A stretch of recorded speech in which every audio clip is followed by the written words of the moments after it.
play. You guys called the guy's job. It's worse to play in this. Former Jets quarterback. Yeah, you're rolling. Yeah, you're rolling. What are you doing? You're letting someone else throw a pass. That's a good point. Former Jets QB Boomer Esiason doesn't like the attitude of the current Jets QB towards Robert Saleh. Here's Boomer on what he's seeing. I saw a very annoyed, frustrated, and I've seen an annoyed and frustrated quarterback for the last 4 weeks, even though I thought they had gotten better over the last 3 weeks. But yesterday's post-game press conference, there is a major issue there. It's because you have this 40-year-old Hall of Fame quarterback to be dealing with a coach that I think he doesn't respect. Eek. Okay. Brew your reaction. I get that Robert Saleh's not Vince Lombardi or even Matt LaFleur. Okay. Aaron Rodgers needs to look in the mirror. Thank you, Brew. Aaron Rodgers needs to look in the mirror. Now, again, we're not absolving Saleh. They held Denver to 10 points and less than 200 yards, 60 yards passing, and you brought in the Hall of Famer who has himself talked about a Super Bowl, and you can't get me more than 10 points? The Jets, and we know the defense didn't look great early in the season. Right now, they're third in the league in yards allowed and fifth in the league in points allowed, 15 a game. And three straight games shutting down the opposition. Yeah, they could be maybe 2-2 with Zach Wilson right now. Yeah. So Aaron Rodgers needs to get on the same page as you said earlier with Garrett Wilson. I'm not defending Saleh, and I don't know what their relationship is. But Aaron Rodgers needs to look in the mirror. You're the one that's supposed to be the savior. All right? You need to start playing like it because he isn't right now. That's exactly right. Am I off here, or is Boomer a little bit late on this take? Yeah, that is correct. Like, he's just realizing that Aaron Rodgers is annoyed with Saleh. Aaron Rodgers has been annoyed with Saleh since he got here last year.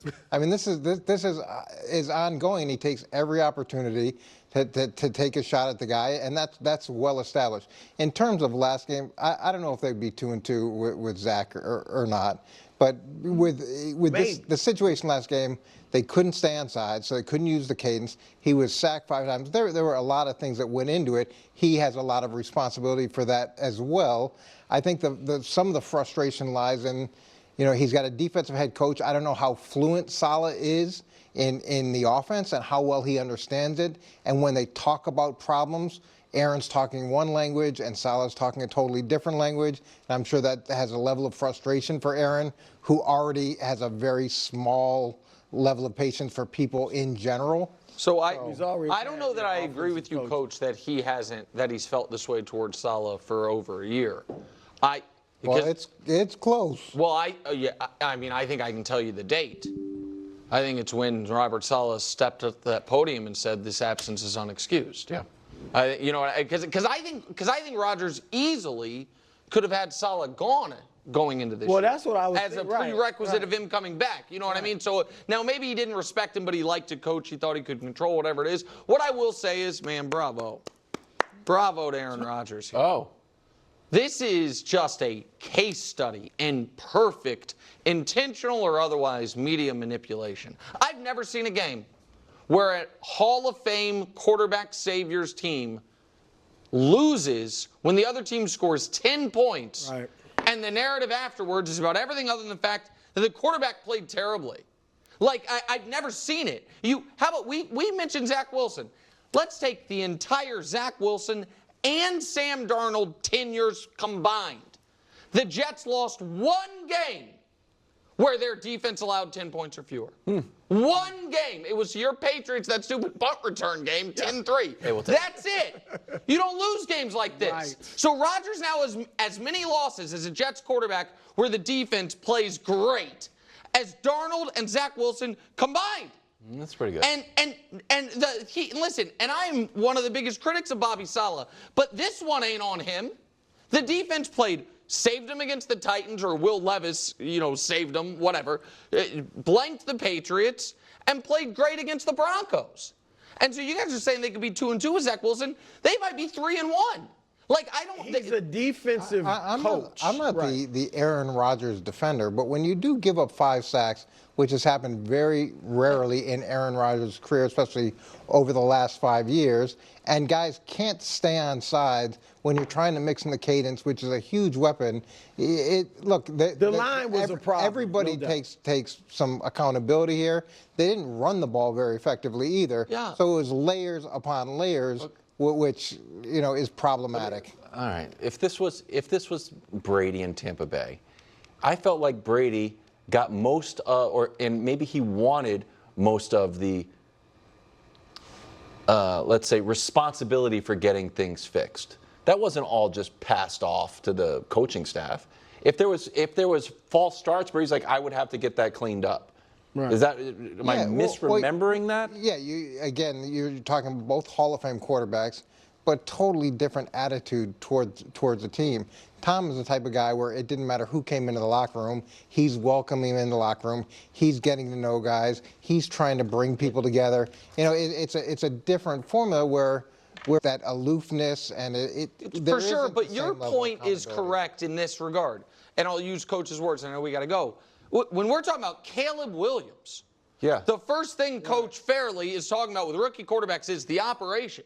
Let's make sure we don't have procedural penalties. Let's make sure these things, because it's a testament to if the quarterback, can handle the operation. So it's not, I'm not putting it all. But the difference is Caleb Williams has never done it in the NFL. We've seen Aaron Rodgers use cadence for years at an extremely high level and be very good at it. I know, but all right, we'll talk Christian McCaffrey after the break. Here's the thing. So is Devontae done with the Raiders? Vincent Bonsignor of Vegas Nation reporting that the Raiders are calling teams to see if they're interested in Devontae.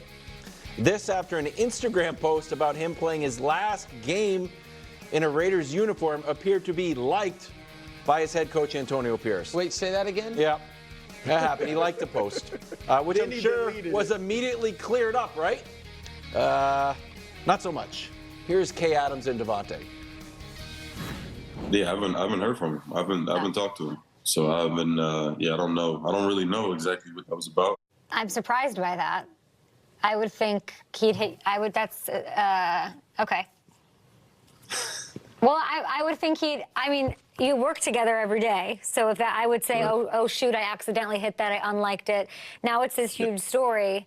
Is that just kind of like what the dynamic is? That's not something that you want to hear from him? Honestly, it's hard to comment on. Okay. Great job by Kay. I was gonna say she handled that absolutely perfectly. And she was clearly shocked. Yes, and didn't want to be like, wow, that's messed up. Also, just real quick before you ask the question. The question is just reaction. I'm sure Antonio Pierce is a great guy, but this is why you don't hire the interim head coach. Can't be out here liking Instagram posts about players. Like, this is hiring the interim coach is too closely related to marrying the first person you date post-divorce. Like, they're not 2 that and 2. person. Tell me about mean, it. 2 and 2 got a win they shouldn't have had. Okay, all right. I mean, that's, seriously. Okay, yes. They're 2 and 2 with a win they shouldn't have. Okay, that part is true. Right, so. I also think professional football head coaches shouldn't be sending messages to their best player on their team via Instagram likes. Maybe it was supposed to be a thumbs down. But then you call the guy thumbs and down clear it on up. this social I'm media not app? siding with Antonio because obviously Devontae Adams was a great player. What this makes me think, though, and I'm just speculating, just looking at this evidence, because Devontae obviously didn't play this last week against Cleveland. Some people feel like they're holding him out to trade him. When Antonio talked about guys making business decisions, was Devontae Adams one of the guys he was talking about?